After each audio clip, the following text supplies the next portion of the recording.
I'm Ann Seymour of Justice Solutions, interviewing Rhonda Barnes. Barner. It's Barner. Thank you, Rhonda Barner. I'm sorry, I knew that. It's Rhonda, Rhonda. I'm with I'm director of the Montgomery County Prosecutor's Office Victim Witness Division in Dayton, Ohio. Good. Sound okay? Good. Is that Yeah. good? Great. Okay. So if you can speak up just a little bit more. A little bit more? Yeah. Okay, I can do have that. a little bit more ambient noise coming in. Okay. Well, Thank you. thanks for joining us today, first and Oh, foremost. my pleasure. Rhonda, why or how did you first get involved in the crime victims movement? I actually kind of fell into it, to be quite honest. I went to the University of Dayton as a criminal justice major. I'm originally from Philadelphia and was looking to study criminal justice as a catalyst to going to law school. Had always been interested in criminal law and found the University of Dayton and a criminal justice program, which was a new program in 1972 when I started college. My third year in the program, I was offered an opportunity to have an internship for my senior year.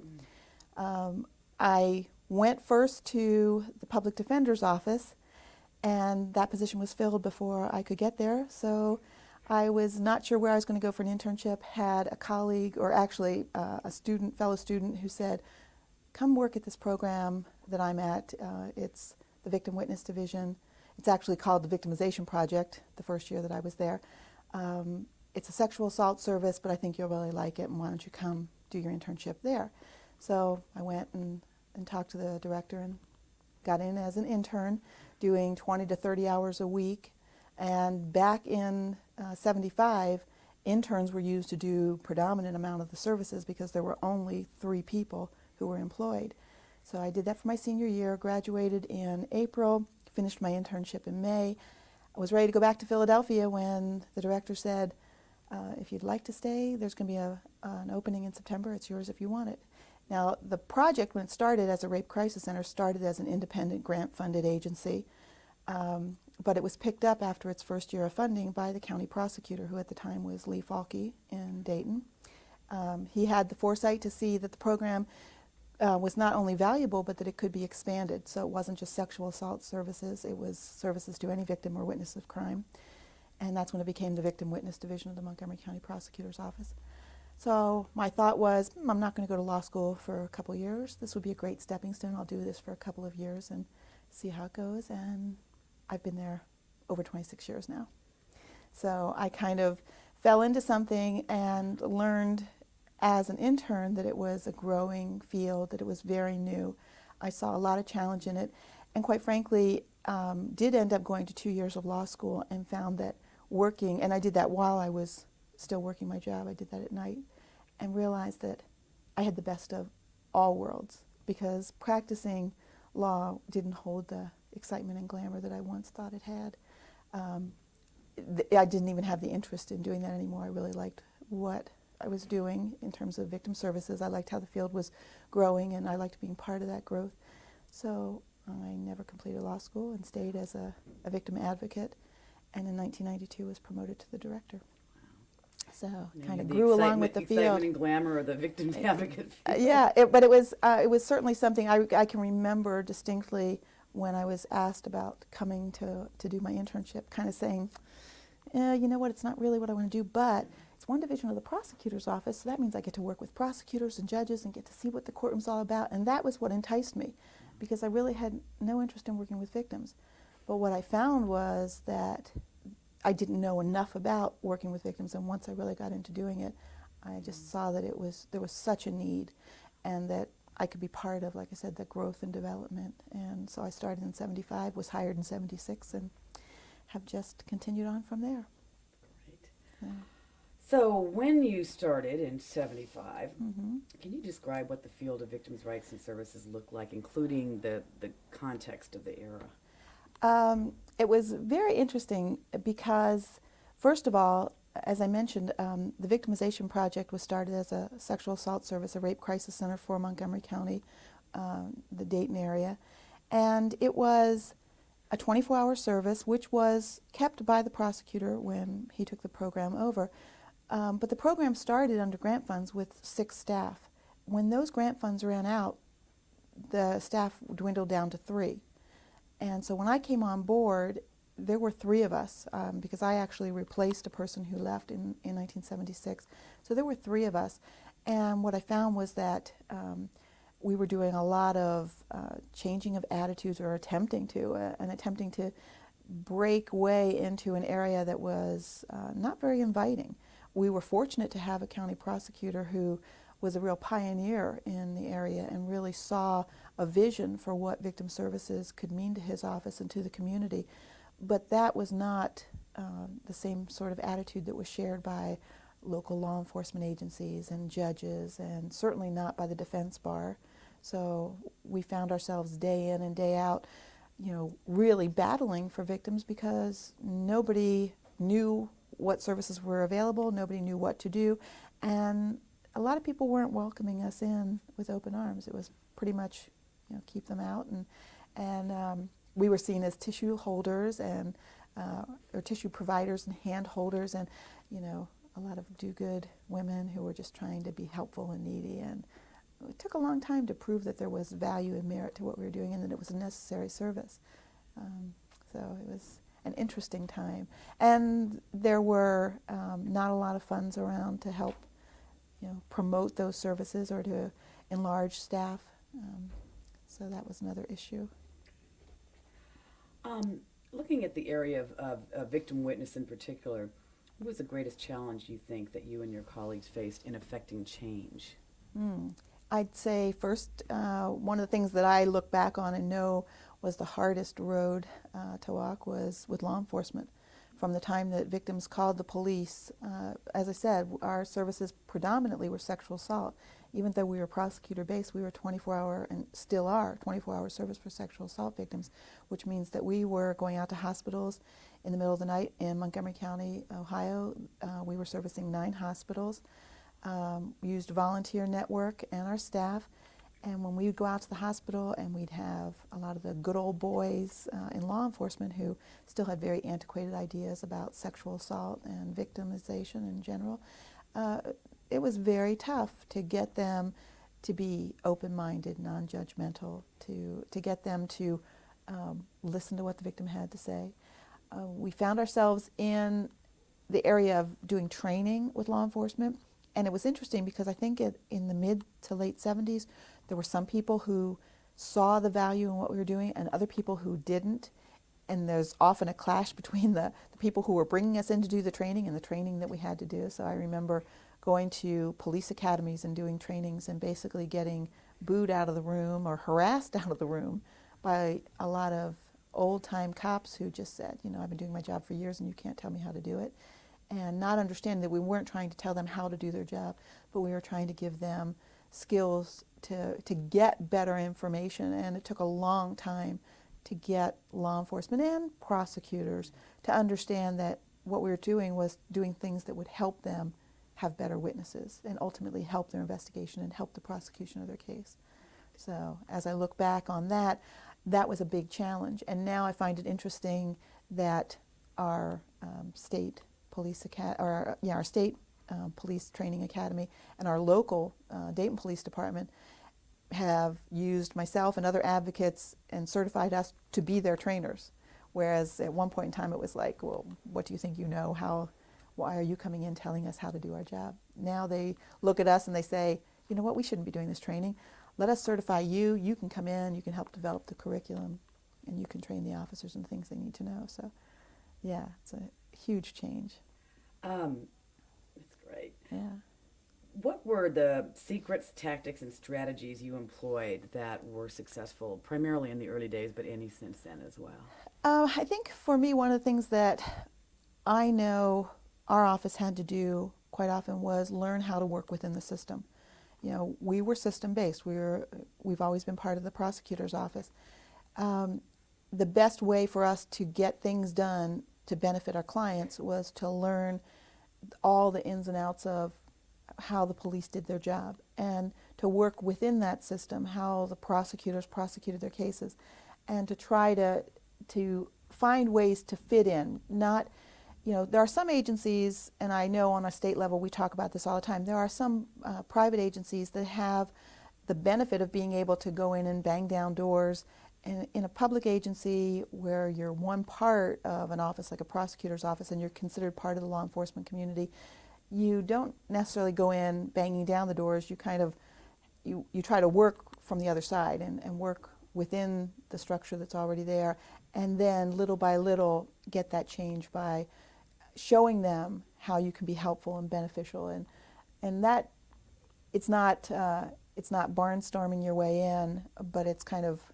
showing your worth and value by having a door open to you that you can then expand and say, okay, I see what you're doing, I see how you're doing it. What about this? How about if I help you here? And as I mentioned, with law enforcement officers, we went from having a lot of officers say, "Oh, we don't want you anywhere near," to them allowing us into interviews, and ultimately for them to call us and say, "Well, could you talk to this victim? Could you do the interview because, I think she'd respond better to you." And then it often got to a point where, like I'd have to say, "You have to do the interview because my job is as an advocate, but I can help you along, or I can help promote that discussion and facilitate the interview, and I'll be there, but I can't conduct the interview." That's really something in our county law enforcement needs to do, because I certainly don't want to be called as a witness, which would take me away from providing services for my client. So. Do you think today, are you or any of our colleagues still showing how we can help? Your description. I think so. I think, unfortunately, I do think there are still times that we are doing that. And I think, as I look in the field and how it's grown, the areas that we are still having to do that are with judges. I think judges are coming along, but when there are changes in the laws, such as the victim rights law, we're still educating them about that. And it's one thing for them to pick up the code, like in the Ohio Revised Code, there is now a whole section called the Victim Rights Law. But it's one thing for them to read it and say, okay, well, these are the things that I have to do. But it's another thing for them to understand it. And so sometimes I think the judges are the tough group that we have to really impress upon in terms of how victims feel, what victims' reactions are, why victims' rights are important, what the impact of the crime has been on the victim, and how they need to have a say and a voice. And it's more than just reading the law and making a determination based on how you interpret the law. It's really about understanding how this crime has impacted the victim. So I think there are still law enforcement officers and prosecutors, I know in our community and in other communities that I'm familiar with, there are still people who don't quite get it.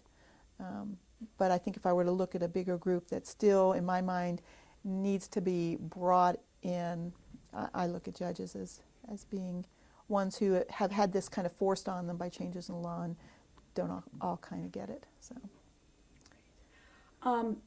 have there been any failures, and if you think there have been, what are the failures in our field? I think there have been. I think some of them are minor. I don't know that I can specify.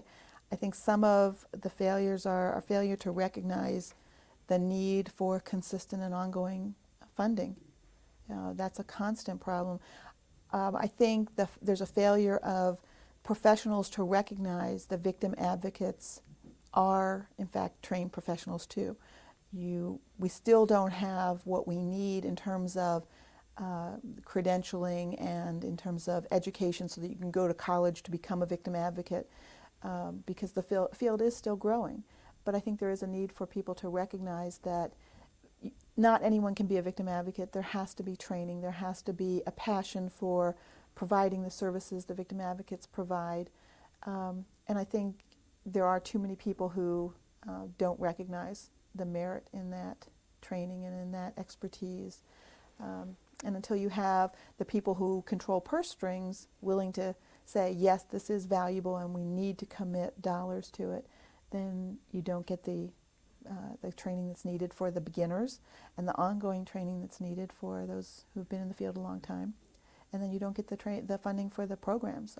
I've been around long enough to see money out there for victim services and then programs dry up because the money dries up. And I can remember in the early 80s watching programs all over the state of Ohio just go by the wayside because the money wasn't there, new prosecutors came on board and they didn't see the same value, or whatever funding base was there was no longer available. And it took a long time until VOCA funds came about, providing funding, and now we're in that dicey area again where people are worried about whether or not those funds are going to go there.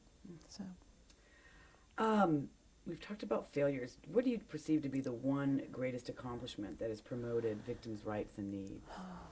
boy, I don't know that there's been just one. We'll give you 2 or 3. Okay.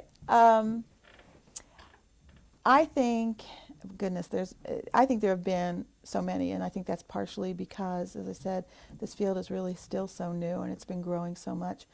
I think some of the things that have come out have been training. Certainly, the National Organization for Victim Assistance, NOVA, has been the catalyst behind that. Dr. Marlene Young has put together training materials that have become Bibles for practitioners like myself, or my staff. Sending my staff to training that is provided by NOVA has been invaluable, because it's the training that you don't get in college, that pretty much you can't get anywhere else, that really details the theory and the practice and how to put it together. And when I was starting out as a victim advocate, I had a criminal justice degree, I had background in sociology and psychology, but there were many things about victim services and victim advocacy that I didn't know, because there was nowhere to get that. I went through some victim advocacy training at NOVA, and all of a sudden, that was provided. So that was kind of the launching pad for me, for some of my colleagues. But it's also the recognition that it can't stop there, because the field is growing. We're learning, and I certainly feel that I myself over the years have learned from a lot of my clients. I learn how to better provide services by listening to what my clients say, what their needs are.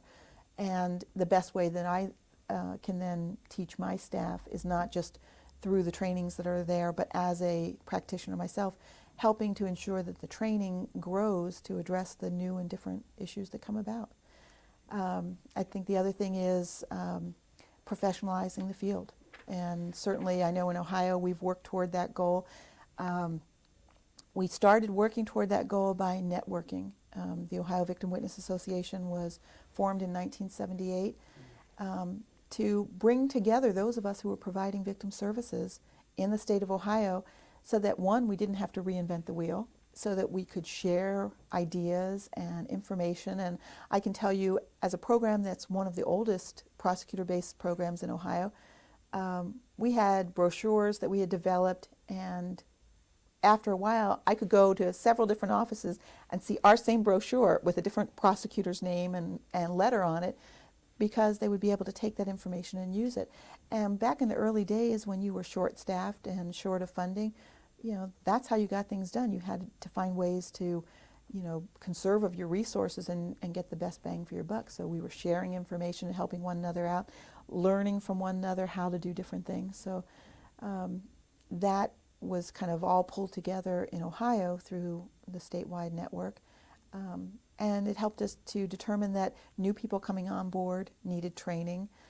We developed the Ohio Advocate Network to help promote training and registration of advocates, to verify in our state that whether you were in Dayton or Cincinnati or Cleveland or Columbus or Toledo, that you were going to pretty much be consistent in terms of your basic services, your basic training and criteria for providing victim advocacy. Would it make a difference, Rhonda, if a person had a college degree or not? Is that a requirement to get certification? All offices are different. I can tell you in my office, I have people on my staff who started in the field for a variety of reasons. Maybe it was their own personal victimization, or for doing volunteer service because they wanted to, just be involved in a group. And they learned more about the field than they ever could have gotten in college. So I have people on my staff who are not, do not have a college degree, but I would put their services up against some of the people who've been in my office with masters.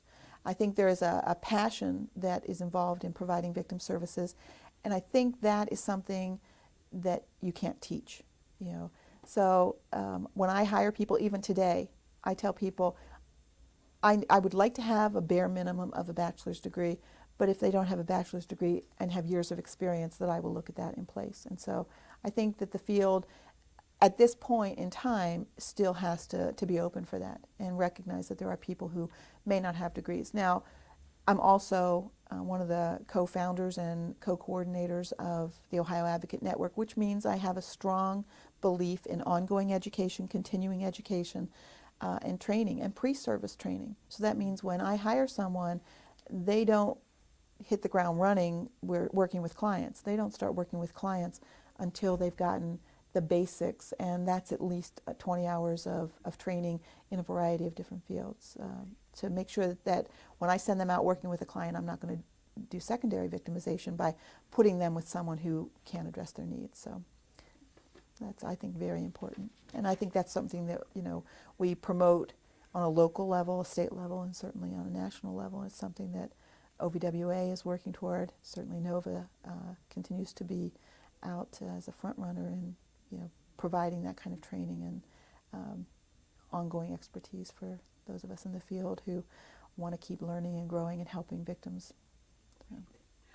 Rhonda, what do you think is needed today to continue the growth and professionalism of our field?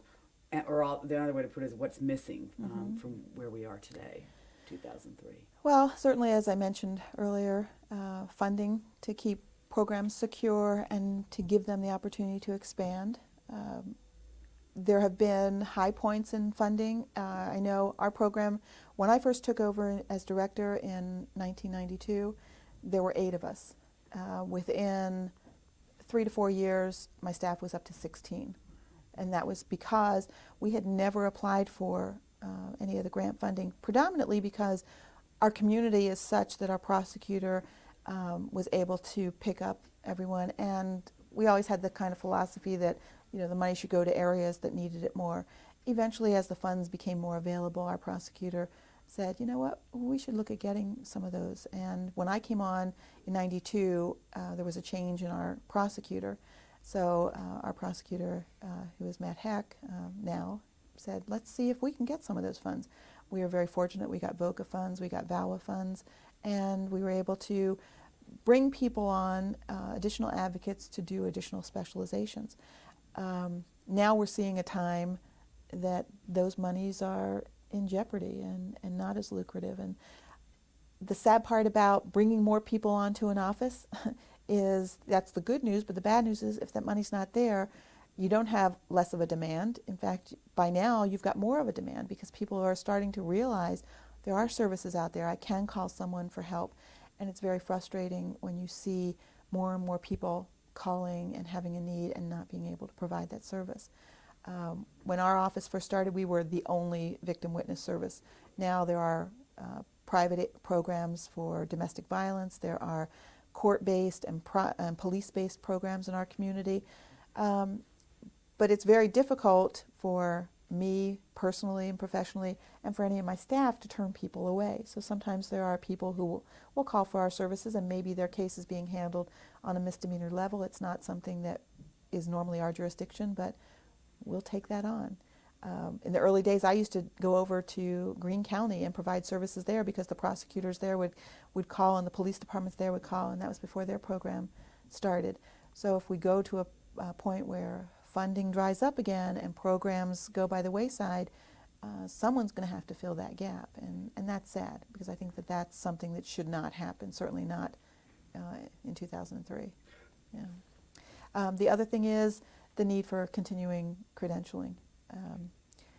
I think in the early years when people got into victim services, there was that passion, there was that interest in providing services.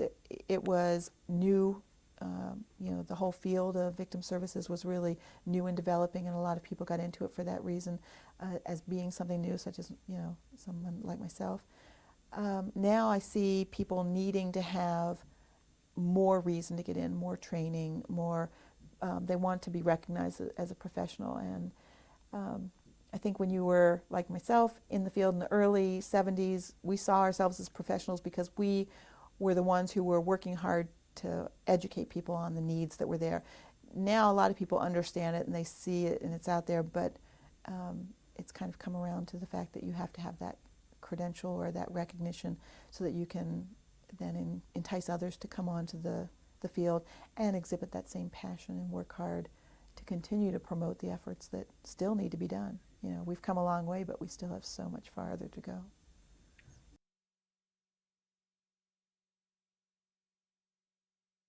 Rhonda, what advice can you give to professionals and volunteers who have recently joined our field in the past 1 to 10 years?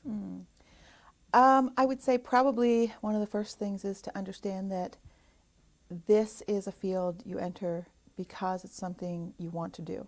And this is not a field you come into just because there's a job opening.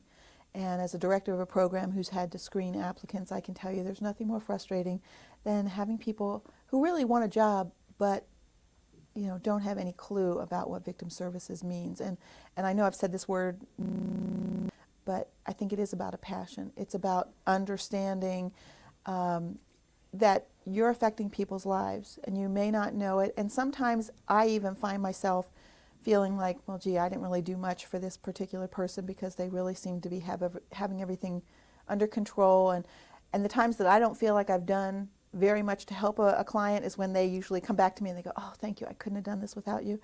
And I realize that it's probably just because I've been able to be there, listen to them, address their needs and their concerns. And if you see it as a job, I don't know that you necessarily put that same attention to it. You're more concerned about doing the job and not doing the work that needs to be done to address the needs of victims. So I think that's one thing. Another thing I know from my experience, what I tell new people in my office and new people in the state of Ohio, is the new people have energy, they have ideas. A lot of things that have developed and come about over the years were because those of us who started in the field in the 70s had ideas that we were not afraid to go out and, push buttons and challenge things and try new things, and to listen to our clients and say, oh, okay, this would have been helpful if you had these things. Or, victim rights law, we didn't have that in the 70s. That didn't exist. You had so many circumstances that were not afforded to victims that are there now. So I think new people in the field have to understand that, yes, we have victim rights now, and yes, we've come a long way, but they have to continue to break down some of those barriers that still exist for victims. They have to be open-minded to hearing what victims say, but they also have to be willing to put themselves out there. I get very frustrated when I hear new people in the field say, well, I didn't come to that meeting, or I didn't say anything because I'm still too new and I don't really know enough. And I think, goodness, if I had that attitude when I started, nothing would be done, because all of us who started in the early days, we were kind of flying by the seat of our pants and by, I think, a collective idea that there's a need and something has to happen to work for the benefit of victims. And I look back on Marlene Young and John Stein, and I think they were, to me, like the people I look to. They were the pioneers who were doing things on such a big scale, and I was having a hard time just kind of managing my community and then trying to branch out into the state of Ohio. And I look at that and I think, if those people had kind of sat back and said, oh no, this is too big a task, where would we be? But they weren't afraid to keep punching and plugging away. We still do that today, but we need that new energy and that new passion to keep it going, because there are a number of people in the field who have retired and moved on, and who are close to that point in time. So I want people to know that it's not about just coming into something that's fixed and just doing the same thing. It's really about continuing to build and grow. And so if you come into this field, I get people who call me and say, I really like what victim advocacy is all about. How do I get into it? I look for the day when I can say, well, these universities have programs, or these academies have classes that will teach you specific victim advocacy, and there's training that you can go through that's, already laid out so that you can come out as a certified victim advocate. That'd be wonderful. And that's, I think, going to happen in the future. But I think in the meantime, the new people in the field have to see that as important. They have to see where the comprehensive services and the knowledge and training that kind of goes all across the borders and across the country as being very standardized, so that people know when they are talking victim services and victim advocacy, we're all talking the same language. I think they have to realize that that's still coming about, and they have to play a part in it. You know, it's funny to hear people in Ohio, since I've been around a long time, and since I'm like one of the oldest OVWA members around, that people jokingly refer to me as the matriarch. And there are times that I think, oh my gosh, am I that old? But there are other times I think, you know, it's kind of neat, because I look back and I think, well, you know, that's a title that I'm kind of proud of, because I realized looking back that while I was doing so many of the services I was doing, I didn't really see the significance of it. I didn't really understand the impact it was having on my colleagues.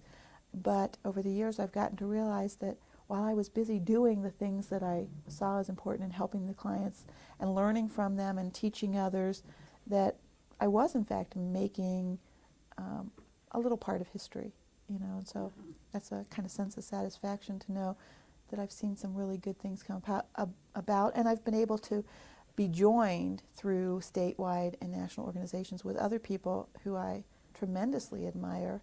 You know, and even people, you know, Jeanette Atkins is a prime example. She came into the field after I did, but I look at her and think, look at the things she's accomplished, you know, and that gives me more energy to continue to do what I do. So, and I guess the other thing I would tell even new people is, as many years as I've been doing this, I still don't have all the answers by a long shot. I still have so much more to learn, and I want my staff to know that. I want new people to know and understand that, because I think there is room for all of us to continue to grow. And if you get into this field and you think, oh, I've got it all, I don't need to learn anymore, then you need to get out, you know, because you're doing a disservice. And again, we're not in the business of re-victimizing victims. We're there to try to help. What's your vision for the future of our field? Well, some of the things that I've mentioned, I see my vision would be to see advocates recognized as professionals that they are by other allied professionals. You know, it would be wonderful to have our field recognized in a way that says, you know, when a victim advocate comes in, they are not challenged for their credentials, that they are recognized for the value and merit of what they do and for their voice. And I don't know which has to come first, you know, the funding or the credentialing, but I think both things have to come about, and the consistent funding to help continue to provide services for victims, and not just on a crime victimization level, but on a more global level, because, you know, we've seen the merit. The crisis response team that NOVA has, I've been trained in crisis response. I'm a certified NOVA crisis responder, and when I went through that, my goal in doing that was to be able to use that training on a local level in my community. But I'm also part of the Ohio crisis response team, so I've used it on a state level. And then I also had the privilege to be called in to go and respond after September 11th and work at the Family Assistance Center in Liberty Park, New Jersey. So it was how to take all of that victim services training and put it to use in after a terrorist act, and realize that so many of the skills that I had already used and so much of the training I'd already had was really necessary and needed and was so helpful. And to spend 8 days at the Family Assistance Center realizing that you were helping people who were victims of crime, but who were just overwhelmed, and then come back to the community and still, you know, deal with people who were also affected by those events, even in Dayton, Ohio. You realize that there's a much more global significance to what victim advocacy is all about, and the crisis response needs.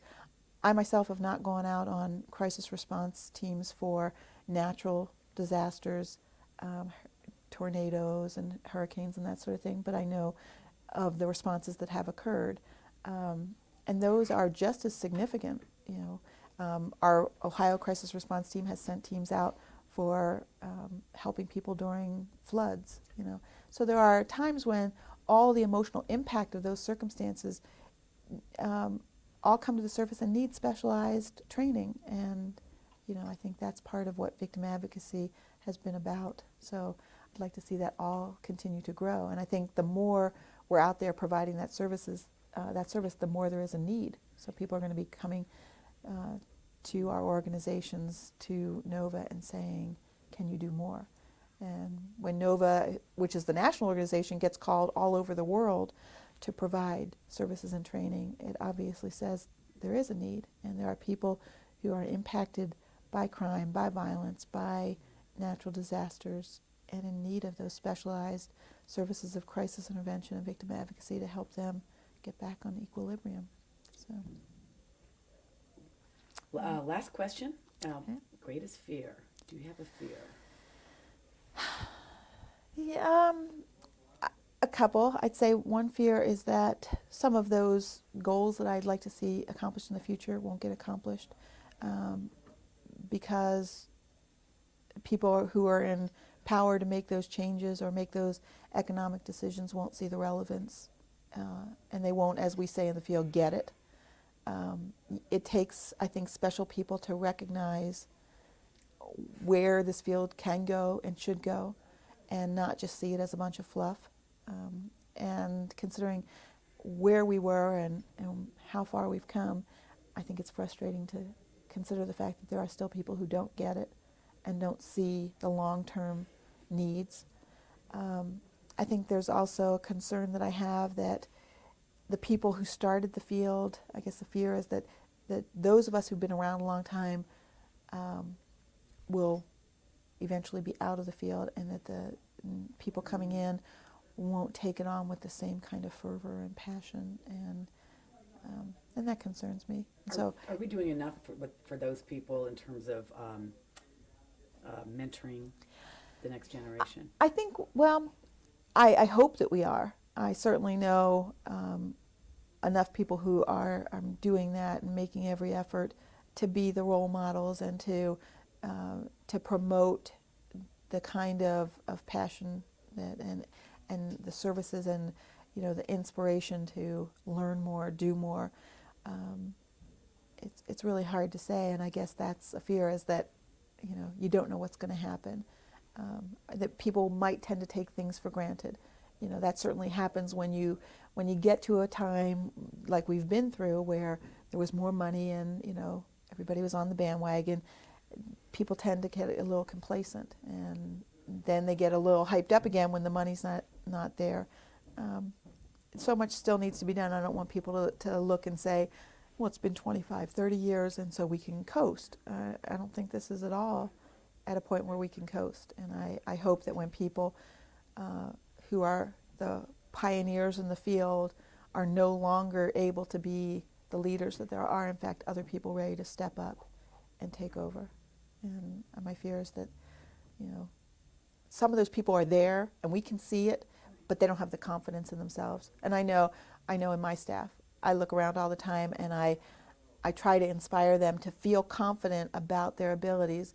And I think the only difference between them and me when I started is I wasn't confident in my abilities by a long shot. I mean, I was right out of college and thrown into this field, but it was like, okay, just got to do it. It was like somebody told you to get out there and train those law enforcement officers, and you walked into the police academy and you just acted like you knew what you were doing. And oftentimes it was certainly by the seat of your pants, but you knew you had a message to get out there and you did it. And I think some people look at the field and say, oh, I can't do that. And they have to trust their abilities and just jump right in and do it. So my fear is that some of them will take a little bit longer to do that.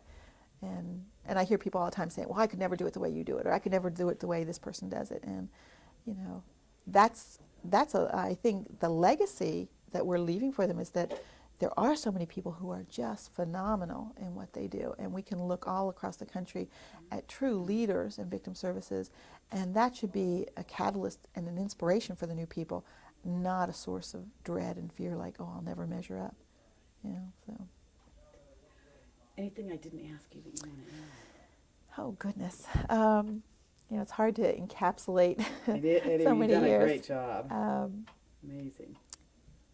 I don't think so. I think there were a couple of things I was thinking about when we were talking that I was kind of going, oh, I should mention that, but I don't know that there's anything real significant.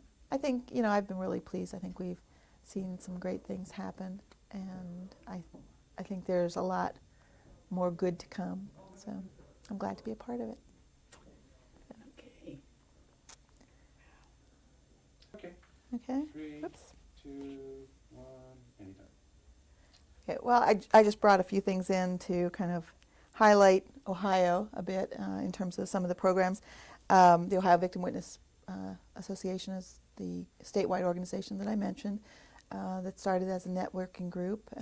When we first began, it was a way of pulling together the few programs in the state of Ohio, and now we went from having maybe 10, 12 organizations that were members to over 100 organizations. And OVWA was also a catalyst behind putting together a conference, statewide conference, bringing all the other state agencies together, state sexual assault services, state domestic violence services, Mothers Against Drunk Driving, Parents Murdered Children, so that all people could come together for one conference. And so that's the state association. Out of the state association was born the Ohio Advocate Network for training, and that was because our association, one of the committees that we had that I chaired was in training, because our members were coming in saying we need more training in this area and that area.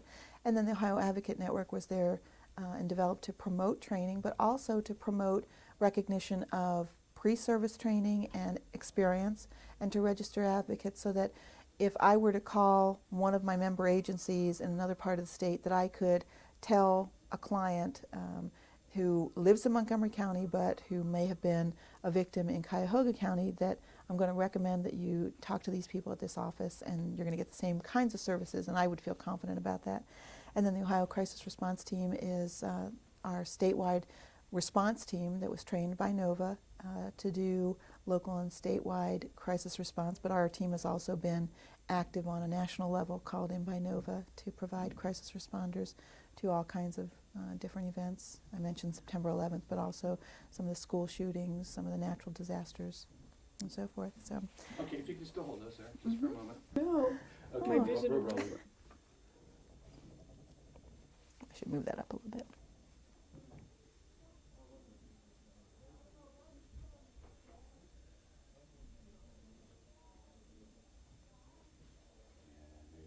I have several pins that I'm wearing. This one is the Ohio Crisis Response Team, and it's the pin that we give out to the Ohio Crisis Response Team members. We have identification badges and shirts that we wear when we go on response, but this is just identifying us as a member.